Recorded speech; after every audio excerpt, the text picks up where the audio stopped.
नमस्कार श्रोताओं, आज आप लोगों को सुनाने जा रही हूँ कहानी छलकती हुई जज्बातें भाग 18। कुमार कहने लगा, असल में हमारे पास घड़ी नहीं है ना, ऐसे में समय का पता लगाना मुश्किल होती है। अतः यहाँ बैठकर उजाला होने की इंतजार करना ही उचित होगा।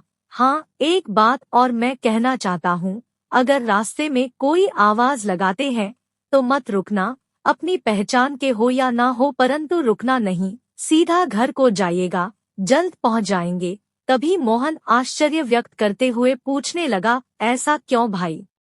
जवाब में कुमार कहता है, आप बहुत भोले हैं, यह सब बातें नहीं समझेंगे, जो कह रहा हूँ उसे पालन कीजिएगा। तभी सुलोचना कहती है, मैं समझ गई, कुमार भैया ठीक कह रहा है। बातें बातों में चारों ओर उजाला होने लगी, दूर खड़ी पेड़ पौधा दिखने लगी। ऐसे में कुमार कहता है, मोहन भैया अब आप लोग चल दीजिए, वह देखिए दूर खड़ी पेड़ और मकान वगैरह दिखाई देने लगी है। आप लोग चल सकते हो, परंतु रास्ते में कहीं पर भी रुकना नहीं है, ठीक है ना? सीधा अपने घर को चलिएगा। हाँ दीदी, आप पूरी रास्ते में घूंघट ओढ़े रखिएगा और समय से वापस पहुंचने का कोशिश कीजिएगा, ताकि परिस्थिति को मैं संभाल सकूं। मोहन और सुलोचना को विदा करते हुए कुमार निश्चित होकर अपने कैंप की ओर लौटने लगा। उसे विश्वास है कि अभी तक कैंप के कोई भी व्यक्ति अपने बिस्तर से नहीं उठे होंगे, परंतु मन ही मन उसे भय सताने लगा और सोचने लगा, समय से कैंप में पहुंचकर सभी को रोज की तरह चाय पिला दूंगा। अगर दिन को कोई खोजेगा तो कुछ ना कुछ बहाना बना लूंगा, और अगर बहुत ज्यादा मुश्किल हो गया तो बताना ही होगा। यह सभी कुछ तो ईश्वर की ही मर्जी से हो रही है। कहते हैं ना कि प्यार ईश्वर की देन है, ईश्वर ही एक दूसरे के प्रति प्रेम जगाते हैं। ऐसे में हमें भी यह स्वीकार करना होगा कि मोहन बाबू और सुलोचना दीदी के बीच में जो प्यार पनप रही है वह भी ईश्वर के ही देन है। नहीं तो आज इतने दिनों के बाद ऐसी घटना, जो स्वाभाविक नहीं अस्वाभाविक ही है, परंतु अस्वाभाविक को स्वाभाविक रूप में लाने के पीछे ईश्वरीय अवदान को अस्वीकार नहीं कर सकते। कुमार अपने ही धुन में तरह तरह के बातें सोचते हुए चलने लगा और अपने कैंप में पहुंच गया।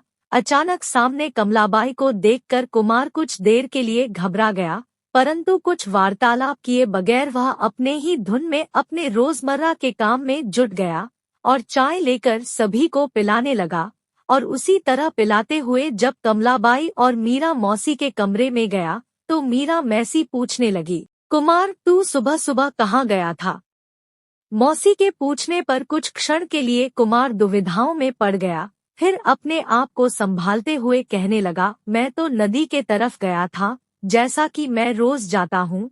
आप तो जानते हो कि मैं थोड़ा खुले में जाना पसंद करता हूँ, ऐसे में अपना काम भी निपट जाता है और ताज़ी हवा भी मिल जाती है।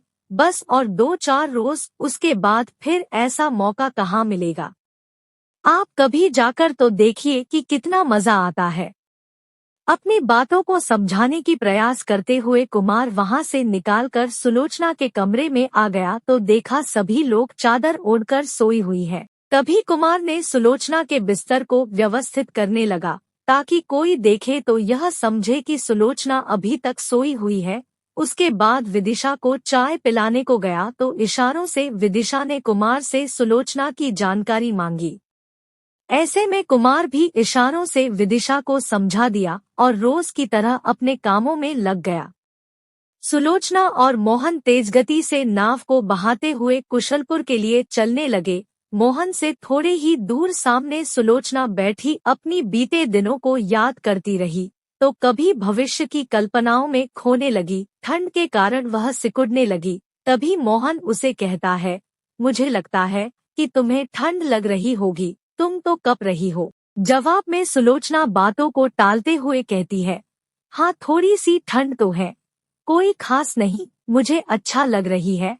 तभी मोहन कहता है, तुम तो कँप रही हो, एक काम करो, तुम्हारे गठरी में जो नई साड़ियाँ रखी हैं उसे खोलकर चादर की तरह ओढ़ लो। सुलोचना अनिच्छा जाहिर करते हुए कहती है, नहीं जी, यह नई साड़ियाँ हैं, उन्हें इस तरह से खोलना ठीक नहीं होगी। अगर आपकी इजाजत हो तो मैं आपके पैरों के पास आकर बैठ जाती हूँ।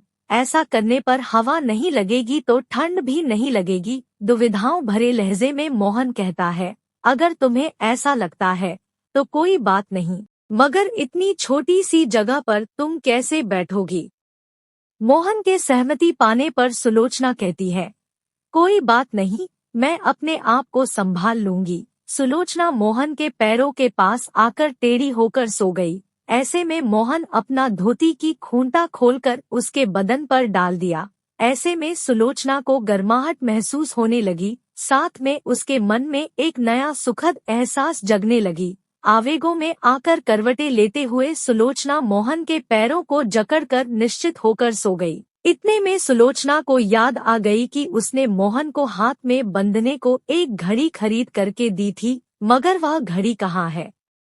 अब घड़ी रहती तो हमें समय का पता करने में दिक्कतें नहीं होती। ऐसे में धीरे से सुलोचना कहती है, एक बात मुझे याद आ गई है कि आपको मेले से घड़ी दी थी, आप उसे अपने हाथ में क्यों नहीं बांधते? अगर आप घड़ी बांधे हुए होते तो समय का अंदाजा लगाने में दिक्कतें ना होती। जवाब में मोहन दुविधा भरे लहजे में कहता है, अरे घड़ी, मैंने तो पहले ही कह दिया था कि मुझे घड़ी देखना नहीं आता। ऐसे में मैं उसे पोटली में ही रख दिया। तुमने कही थी कि घड़ी देखना सिखा दोगे, मगर सिखाया नहीं ना। और हमारे घर में बड़े भाई साहब के अलावा किसी को घड़ी देखना नहीं आता। ऐसे में मैं कैसे सीख पाऊंगा? शर्म के मारे उसे पोटली में रख दिया कि अगर कोई मुझसे समय पूछ लिया तो मैं उन्हें कैसे बताऊंगा।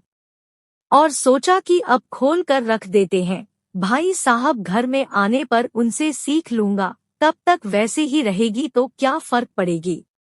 ऐसे में सुलोचना कहती है, आप मुझे याद दिलाते तो मैं आपको सिखा देती, और अब हमें काम आते।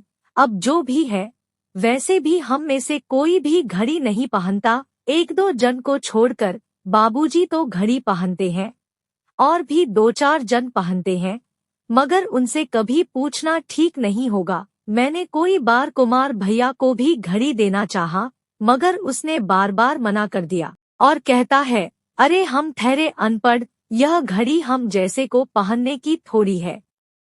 कहता है कि बाबूजी के सामने हम जैसे को घड़ी पहनना उचित नहीं है। मैंने तो बाबूजी से सीख ली है, पहले मुझे भी नहीं आती थी, मगर समय के साथ साथ मैंने सीख ली है। मगर मैं कभी नहीं पहनती, क्योंकि मुझे लगता है कि बड़ों के सामने मुझे घड़ी पहनना नहीं चाहिए। बड़ी माँ कहती है, बड़ों के सामने पहनने पर उनके प्रति अनादर की भावनाएं प्रतीत होती है। ऐसे भी हमें जरूरत कहाँ होती है। सुबह उठना है तो सब लोग उठा देते हैं, जब जब जो काम करना है उन्हीं के इशारे पर करती हूँ, तो भला हमें घड़ी की जरूरत कहाँ पड़ती है। रात को समय कितना हुआ पता करने की जरूरत भी नहीं है। नाटक खत्म होने पर खाना खा लो और सो जाओ। घर पर रहती तो माँ जी कहती है, अरे अब तो रात बहुत हो गई है, खाना बन गई है, सभी लोग खाना खा लो और सो जाओ, क्योंकि हमारे घर में भी बिजली की लाइटें नहीं है, छोटी छोटी गैस की लाइटें जलाकर काम करते हैं। वैसे ही हमें घड़ी की आवश्यकता नहीं पड़ती है। बड़ी माँ और छोटी माँ को अंदाजा है यही हमारे लिए घड़ी की काम करती है। अच्छी बात है, उसे संभाल कर रखिएगा, मैं आपको समझा दूंगी, मगर मुझे तो बंद घड़ी को चालू करना नहीं आता। अच्छी बात है, भाई साहब से ही सीख लीजिएगा। समय काटने के साथ साथ सुबह के प्रथम प्रहर में सुलोचना को साथ में लेकर मोहन अपने घर को पहुंच गया। जानकी भाभी सुबह उठकर गायों को बंधने की जतन से आंगन के बाहर आ गई है। तब उसकी नजर दोनों के ऊपर पड़ती है। जानकी भाभी 2 कदम आगे आ गई और रास्ते में ही दोनों का स्वागत करते हुए मजाकिया लहजे में कहने लगी, अरे देवर जी, आप तो बड़े छुपे रुस्तम निकले हो, अपने सभी भाइयों से 2 कदम आगे निकल गए, अपने साथ मेरी देवरानी जी को भी लेकर आ गए। वाह, बहुत खूब। अगर पहले बता दिया होता तो मैं स्वागत करने की तैयारियां भी करके रखती। तभी शर्माते हुए सुलोचना जानकी भाभी जी के पैर छूकर प्रणाम करती है और कहती है, आप चिंता ना करें, ईश्वर ने चाहा तो वह ख्वाहिशें भी पूरी हो जाएगी। भाभी जी दोनों को आशीर्वाद देते हुए कहती है, मैं अपना दिल खोलकर तुम्हें आशीर्वाद करती हूँ कि भगवान तुम्हारी मुरादें पूरी करें, यही मेरी आशीर्वाद है समझो। इससे ज्यादा देने के लिए मेरे पास कुछ भी नहीं है भाई। तभी भावनाओं में आकर सुलोचना की आंखें छलक गई और कहने लगी, आप लोगों के प्यार और आशीर्वाद हमारे जीवन को सफल बनाने में बहुत बड़ी सार्थक उपाय साबित होगी। आप लोगों के प्यार पाकर मेरी जीवन धन्य हो गई है। समाप्त। कहानी के अगले भाग के लिए हमारे साथ बने रहिए। धन्यवाद।